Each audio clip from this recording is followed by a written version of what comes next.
Madame la Présidente, chers collègues, les votes que nous allons effectuer ce matin feront date. Ils marquent à la fois l'échec d'un modèle et la réussite d'une réappropriation publique.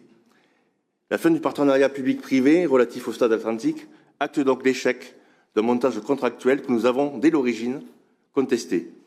Signé en 2011, ce contrat visait à confier à un acteur privé la conception, le financement partiel, la construction, l'entretien et l'exploitation du stade.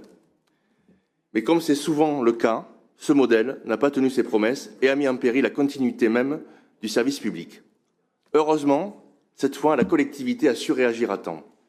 Le protocole d'accord de résiliation anticipée nous permet une sortie progressive et sécurisée du PPP, sans rupture d'exploitation. C'est un tournant important.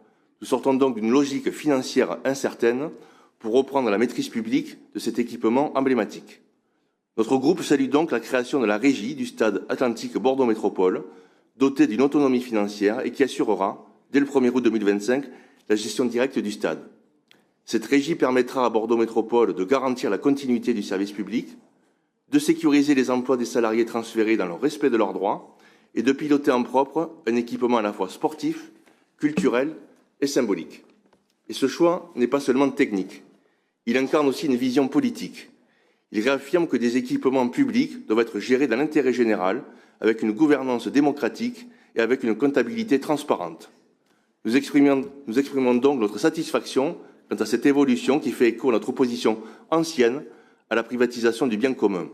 Le stade, aujourd'hui, redevient pleinement un bien public. Cette reprise intervient dans un moment où, au-delà de la situation incertaine, on va l'appeler comme ça, incertaine des Girondins de Bordeaux, le stade a montré toute sa valeur d'usage pour la population. Les événements récents ont illustré combien les habitantes et les habitants se sont appropriés ce lieu. La nouvelle régie permettra de prolonger cette dynamique. En sortant des logiques de rentabilité immédiate, nous pouvons développer un usage plus large, plus ouvert et mieux intégré au projet urbain de la Jalère, où le stade peut devenir un véritable cœur de quartier. Ainsi, si cette décision illustre l'échec d'un modèle, elle est aussi, Madame la Présidente, le signal fort d'un engagement renouvelé en faveur du service public. Notre groupe votera donc avec conviction l'ensemble des délibérations qui concernent la régie du Stade Atlantique Bordeaux Métropole. Je vous remercie. Merci. Madame Ferreira.